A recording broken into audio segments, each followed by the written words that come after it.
દાખલા number 37 4 centimetre ત્રિજ્યાવાળા વર્તુળના એવા સ્પર્શક રચો કે જેમની વચ્ચેના ખૂણાનું માપ 45 અંશ હોય. રચનાના મુદ્દા લખો. ધ્યાન આપજો ભાઈ. અહીંયા તો પહેલા આપણે પક્ષ લખીશું.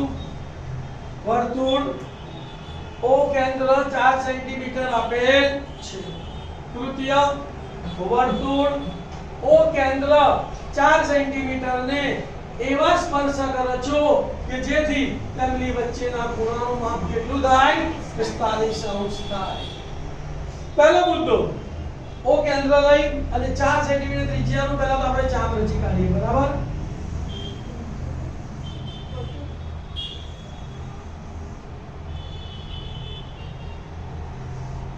આપણું આ O કેન્દ્ર અને 4 સેન્ટીમીટર ત્રિજ્યાનું વર્તુળ રચી કાઢ્યું.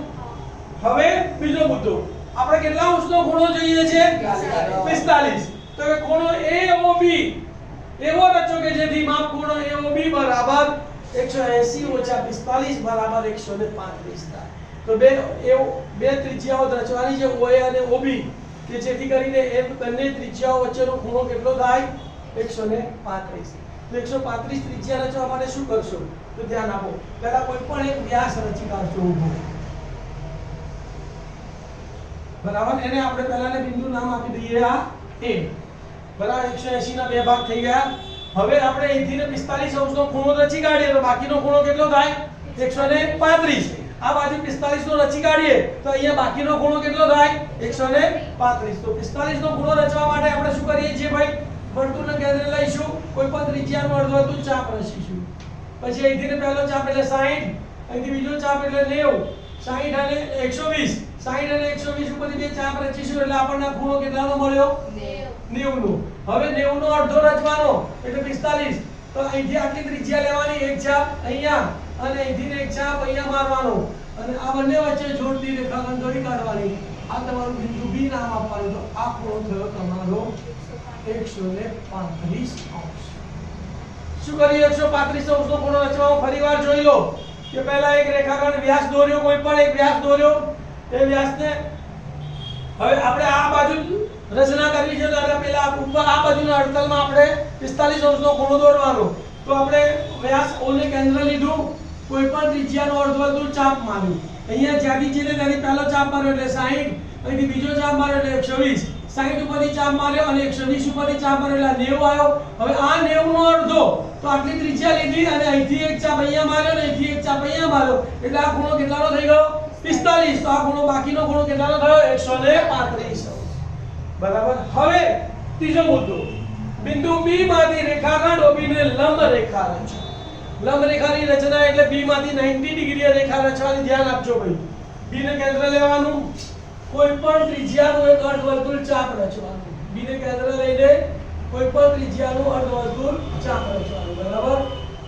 એટલી ત્રિજ્યા અહીંથી પહેલો ખૂણો કેટલાનો આવશે? 60, બીજો ખૂણો 120, 60 અને 120 ઉપરથી બે ચાપ મારી દેવાના. હવે આ જે રેખા આવી આ બિંદુ B માંથી પસાર થતી અને આમાંથી પસાર થતી રેખા L દોરી કાઢવાની. બરાબર? કઈ રેખા દોરી કાઢવાની? રેખા L દોરી કાઢવાની. આ 90 ડિગ્રીએ પસાર થઈ. બરાબર? તેવી જ રીતે બિંદુ A માંથી રેખાખંડ OA ને લંબ રેખા રચો. જે રેખા L ને જ્યાં છેદે ત્યાં P નામ આપો. હવે આ બિંદુ A માંથી OA ને લંબ રેખા રચી. સેમ પ્રોસેસ કરવાની ભાઈ. તો એને કેન્દ્ર લઈ એક અર્ધવર્તુળ ચાપ રચવાનું. એટલી ત્રિજ્યાએ પહેલો 60 નો ખૂણો, બીજો 120, 60 અને 120 ઉપરથી મારા પરથી ચાપ મારવાના એટલે 90. હવે A અને આ બિંદુમાંથી પસાર થતી રેખા દોરવાની. અને નામ આપવાનું રેખા M અને અહીંયા જ્યાં છેદે ત્યાં P નામ આપી દેવાનું. તો આ જે ખૂણો આવ્યો ને એ કેટલા અંશનો છે? 45 અંશનો. ચોપડીમાં આવો દાખલો છે પણ અહીંયા 45 ના બદલે કેટલાનો ખૂણો આપેલો છે? 60. તો અહીંયા 120 લઈએ છે. 120 તો બહુ સહેલો હોય છે કે કોઈ પણ ત્રિજ્યાને પહેલો ચાપ 60 ને બીજો ચાપ 120 એ મળી જાય છે. પણ અહીંયા 135 છે એટલે તમારે પહેલા 180 ની વ્યાસ દોરવાનો અને એના ઉપરના છેડેથી 45 નો ખૂણો દોરી કાઢો એટલે તમને બાકીનો ખૂણો 135 નો મળી જાય. ખ્યાલ આવી ગયો?